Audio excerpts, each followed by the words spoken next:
Bonjour à tous, bonjour à toutes. Alors, on va poursuivre la présentation des Missions Impossibles. Donc, je vous ai présenté le 1 et 2 il y a une semaine, ouais, 10 jours. Alors qu'un peu de retard peut-être, parce que j'avais plein d'autres choses à vous présenter. Voici la suite. Donc, Mission Impossible 3 et 4. Donc, j'ai déjà mis les BO juste devant. Très très bonne BO toujours, hein. De toute façon sur toute la saga vous avez vraiment des très bonnes BO avec des compositeurs différents, un peu comme les réalisateurs des films qui changent pour chaque film, hein. On a eu Brian De Palma pour le premier, John Woo pour le deuxième, pour le troisième on a J.J. Abrams, hein, qui était le réalisateur en vogue, alors qu'il est toujours un petit peu en vogue, mais à l'époque, avec la série Alias notamment, et Lost, hein, c'était grand réalisateur en vogue. Mission Impossible 3, qui change complètement de virage par rapport au volet réalisé par John Woo. Ici, on est vraiment plus sur un film d'action un peu plus traditionnel, que j'aime vraiment beaucoup, qui fait pas partie des préférés de la saga. Alors si vous voulez mon ordre de préférence, parce que je sais que vous étiez plusieurs à me le demander lorsque j'ai fait la première vidéo, mon préféré de tous dans les 6, alors il faudrait que je les revoie, mais comme ça, c'est le 6e. Ensuite, c'est le 4e. Ensuite, c'est le 2e. Après, on passe au 3e, 1er et 5e. Donc ça fait 6, 4, 2, 3, 1, 5. Voilà, c'est ça mon ordre de préférence. Faudrait que je les revoie, peut-être ça va sûrement évoluer, mais en tout cas pour l'instant c'est comme ça. Donc ce 3e fait partie d'un épisode réussi. C'est pas mon préféré, c'est pas celui que j'aime le moins. Il y a un bon casting, il y a pas mal d'actions, il y a des scènes assez mémorables, notamment la scène sur le pont, hein, qu'on voit un petit peu ici avec l'attaque du drone, qui était vraiment bien foutue. Donc avant de le déballer, comme d'habitude, je vais faire un petit tour au niveau des pistes audio. Alors juste au niveau de la BO, hein, parce que je sais que ça peut intéresser certaines personnes. Celle-ci, c'est une édition Varese qui comporte 21 pistes. Alors je pense qu'elle est encore disponible, il faudrait jeter un coup d'œil, hein. Je pense que ça fait très très longtemps que je l'ai. Donc vraiment très très bonne BO. Et tout de suite, comme ça, ce sera fait. Celle du 2, qui est également une Varese, qui comporte 22 pistes. Hein, c'est le même compositeur pour les deux, qui est très très bonne également. Donc cet épisode 3, au niveau des pistes audio, donc on a le droit à la version 4K Ultra HD et la version Blu-ray. Sur la version 4K Ultra HD, c'est de l'audio en 5.1 Surround Dolby True HD pour la version donc anglaise. Pour le français, allemand, italien, espagnol, c'est du 5.1 Surround Dolby Digital, donc 5.1 uniquement sur le 4K, et sur le Blu-ray, c'est de l'anglais, français, espagnol en 5.1. Donc on reste sur du 5.1 classique, mais on a du 5.1 quand même, hein, parce que, je rappelle, c'est une édition Paramount, hein, donc on a eu quand même des mauvaises surprises sur certaines éditions précédentes. Donc là, on a bien du 5.1 au minimum sur les pistes françaises. Au niveau du supplément, vous voyez que c'est bien blindé, hein, donc making of, divers documentaires, donc il y a vraiment de quoi faire. Allez, je déballe l'édition. Hop, c'est déballé. Donc ces éditions, les deux, je les ai pris chez Cinestory, hein, qui les vendait par lot de 2.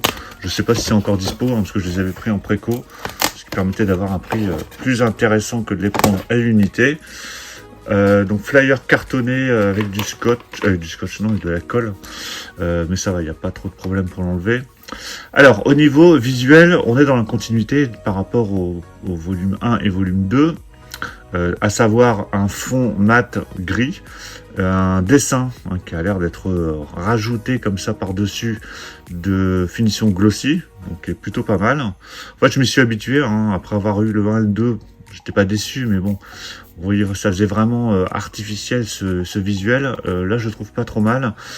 Alors ça reprend des scènes d'action du film, ça reprend également une partie de la fiche d'origine, hein, quand on peut voir ici avec Tom Cruise de profil. Alors là c'est du même côté, parce que sur les autres, le volume 2 je crois que c'était inversé. Donc on retrouve tout le casting, quelques scènes d'action qui ponctuent le film, donc vraiment pas trop mal, et au moins c'est dans la continuité.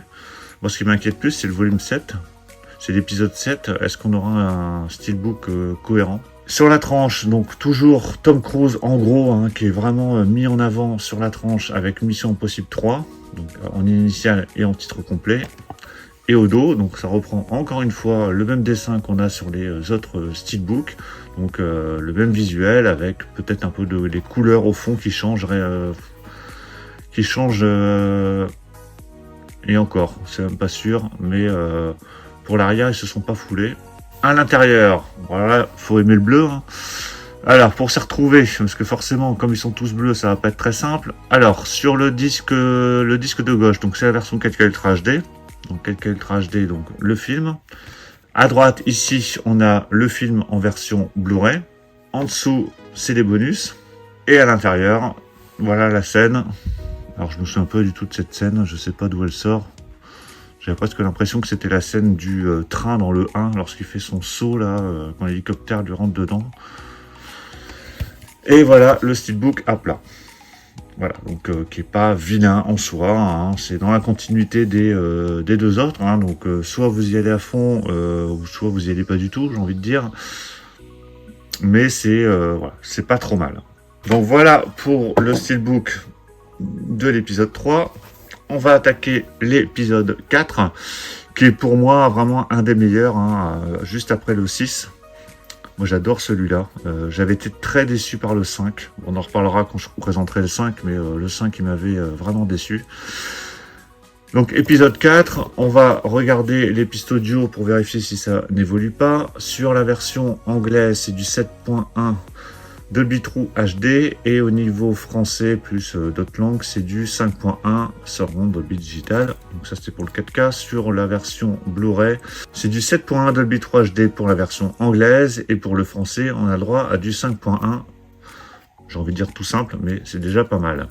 Au niveau supplément, donc encore une fois, c'est bien blindé. Hein, il y a beaucoup de choses, hein, que ce soit au niveau tournage, making of, scène inédite, scène d'ouverture alternative, donc ça c'est pas mal. Donc vraiment excellent cet épisode 4, moi je l'adore. Allez, je déballe cette édition. Voilà, il est déballé. J'ai enlevé le flyer cartonné.